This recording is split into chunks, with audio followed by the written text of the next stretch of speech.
বেশি সাহস বেড়ে গেছে তাই না? অন্য একটা ছেলের সামনে দাঁড়িয়ে নিজের স্বামীর সাথে বেয়াদবি করতেছিলা, আমাকে দেখা দেখা ফসকে হওয়া দেওয়া ছিল, ফাজিল কোথাকার। কেন বাবা, ও কি করছে? শেষে কিন্তু নেহাল তার বাবার করা 20 বছর আগের ভুল সম্পর্কর কথা তার মায়ের কাছ থেকে জানতে পেরেছে। 20 বছর আগে যে 50 লক্ষ টাকার লটারি রাইসার মা জিতেছিল, সেই টাকা আত্মসাৎ করেন নেহালের বাবা, আর সেই জন্যই কোটি টাকার মালিক হয়ে গেছে। এদিকে রাইসার বিয়ে ঠিক করে আকাশের সাথে নেহাল। আকাশ নেহালের কোম্পানিতে চাকরি করত। আকাশ নেহালকে বলে, তুমি যদি রাইসাকে বিয়ে করো তাহলে তোমাকে মেম্বারের দায়িত্ব দেব। অবশেষে আকাশ রাইসাকে দেখতে চায় এবং রাইসাকে পছন্দ করে। অন্যদিকে কিন্তু আকাশ তার রাইসা একসাথে দেখা করতে যায়। তখন আকাশ রাইসাকে খাবার নিজের হাতে তুলে খাইয়ে দিতে বলে এবং রাইসার হাত ধরে, কিন্তু রাইসা কোনো মতেই রাজি হয় না। অন্যদিকে নেহাল এই কাণ্ডগুলো দেখে ফেলে এবং আকাশের কাছে আসে এবং আকাশকে মারতে আসে। সেই হাত রাইসা আটকায় এবং নেহালের চোখে রাইসা দেখায় যে তখন তার হবু বউ এর হাতে যাচ্ছে এবং মারার কোনো কারো অধিকার নেই। এদিকে নেহাল রাইসাকে নিয়ে আগের স্মৃতি মনে করছে। পরের দিন সকালে নেহাল রাইসাদের বাড়িতে যায় রাইসাকে আইনসম্মতভাবে বিয়ে করার জন্য। তো গাইস, যদি তাই হয় তাহলে নেহালের অহংকারী বাবা বেরিয়ে মেনে নেবে। তাছাড়া নেহালের বাবার পছন্দের পাত্রী শ্রাবন্তীকে বিয়ে না করার জন্য কোনো ক্ষতি হবে না তো? সব মিলিয়ে কিন্তু নেহাল ও রাইসার মধ্যে এখন মহাবিপদ।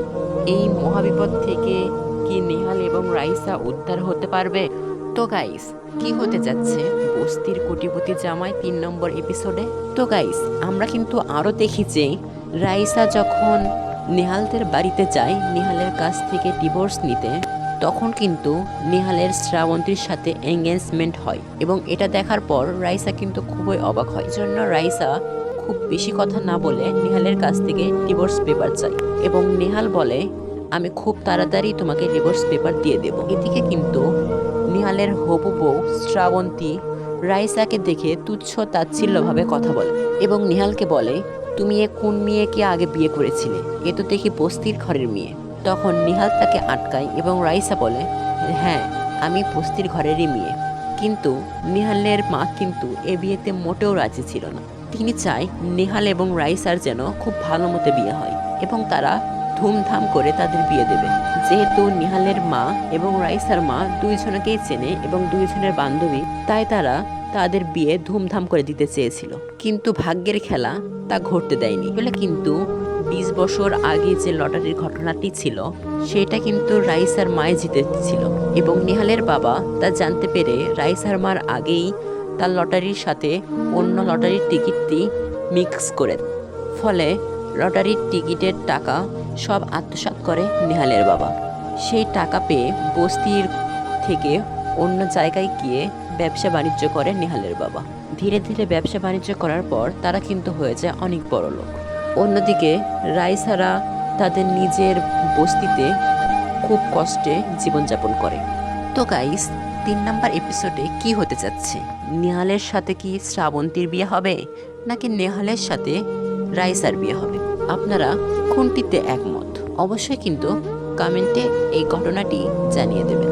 আবারে আমরা নাটকে দেখতে পাই যে আকাশকে কিন্তু রাইসার পছন্দ হয় না, কিন্তু রাইসাকে আকাশ খুব পছন্দ করত। নেহাল এবং রাইসার আগের স্মৃতি মনে করে দুজনেই অনেক কষ্ট পেত, কিন্তু তাদের কোনো কিছু করার ছিল না। তারা নিজেদের ভাগ্যের উপর বিশ্বাস করে নিয়েছিল। তারা চাইলেই আর কোনোভাবে এক হতে পারবে না হয়তো। একদিকে গরিবের লড়াই, আর একদিকে কোটিপতির লড়াই। রাইসাকে কি নেহালের বউ হিসেবে রাইসার মা এবং নেহালের মা দেখতে পারবে, নাকি নেহালের বাবা অন্য কোনো ষড়যন্ত্র করবে? এদিকে শ্রাবন্তীও করতে পারেন নানা ধরনের ষড়যন্ত্র। তো গাইস, আমরা এখন মূল কথায় ফিরে আসি যে বস্তির কোটিপতি জামাই নাটকটি 3 নম্বর পর্ব আপনাদের সামনে কবে রিলিজ হবে। তার আগে আপনাদের কাছে আমার ছোট্ট একটি রিকোয়েস্ট, আপনারা যদি এই চ্যানেলে নতুন হয়ে থাকেন তাহলে চ্যানেলটি অবশ্যই সাবস্ক্রাইব করবেন এবং সাবস্ক্রাইব করে আমাদের পাশে থাকবেন। তো গাইস, আপনাদের এই নাটকটি কেমন লাগে অবশ্যই আমাকে কমেন্টে জানিয়ে দেবেন এবং আপনারা কে কোন জেলা থেকে দেখছেন তা অবশ্যই জানাবেন। আমিও জানতে চাই যে আমার এই ভিডিও কে কোন জেলা থেকে দেখে। এই নাটকটি আপনাদের কাছে কেমন লাগে? আমার তো সবচেয়ে প্রথম পর্বটি অনেক বেশি ইন্টারেস্টিং এবং ধামাকাদার মনে হয়েছে। আপনাদের কাছে কোন পর্বটি ধামাকাদার মনে হয়েছে তা অবশ্যই কমেন্টে জানিয়ে দেবেন। এবং এই নাটকের পর্বের মধ্যে, গল্পের মধ্যে, কাহিনীর মধ্যে আপনাদের কার চরিত্রটি সবচেয়ে বেশি ভালো লাগে অবশ্যই কমেন্টে জানিয়ে দেবেন। তো গাইস, আপনাদের আর বেশিক্ষণ অপেক্ষা করাবো না যে 3 নম্বর পর্বে কি কি ঘটতে যাচ্ছে। চলুন আমরা এখন জেনে নিই 3 নম্বর পর্বে কি কি ঘটতে যাচ্ছে। 3 নম্বর পর্বের শুরুতে কিন্তু আমরা দেখতে পারবো যে এদিকে কিন্তু আমরা আবার দেখতে পারবো যে রাইসা কাপড়ের একটি কারখানা দিয়েছে এবং রাইসা এবং নেহান নতুনভাবে নিজেদের ব্যবসা বাণিজ্য শুরু করছে। শ্রাবন্তী নেহানকে না পাওয়ার আকাঙ্ক্ষায় এবং আকাশ রাইসাকে না পাওয়ার আকাঙ্ক্ষায় দুজনেই কিন্তু গভীর পরিকল্পনা করে, যা ছিল দুইজনের জন্যই অধিক বিপজ্জনক। পরিকল্পনাটি তাদের ছিল যে রাইসার কারখানায় তারা আগুন লেগে দেবে এবং পরে রাইসার দুঃখ বেদনা কষ্ট নিয়ে তারা খেলা খেলবে। এবং শ্রাবন্তী নেহালের বাবাকে বলে, যদি নেহাল রাইসাকে বিয়ে করে তাহলে আমাদের কোনো মান সম্মানই থাকবে না। আপনারা এত কোটিপতি এবং তারা হলো বস্তির ঘর, লোকে যদি এটা জানতে পারে তাহলে আপনাদের এবং আমাদের কোনো মান সম্মান বজায় থাকবে না। আমাদের এত টাকা কে খাবে? তাই আমরা চাই যে রাইসাকে নেহালের জীবন থেকে সরিয়ে দিতে। শ্রাবন্তীর এই পরিকল্পনায় কিন্তু নেহালের বাবাও ছিল। নেহালের বাবা নেহালের সাথে রাইসার বিয়ে না দেওয়ার জন্য সর্বোচ্চ চেষ্টা করে এবং কথায় আছে না, রাখি আল্লাহ মারেকে, মারে আল্লাহ রাখিকে। সব কিছু কিন্তু একটা প্রবাদ বাক্যের মধ্যে গুছিয়ে উঠেছে। যদি বিধাতার লেখন থাকে তাহলে সেটা কেউ খণ্ডাতে পারবে না। এমনই এক কাহিনী ফুটে তুলেছে গরিব ঘরের রাজপুত্র নাটকটিতে।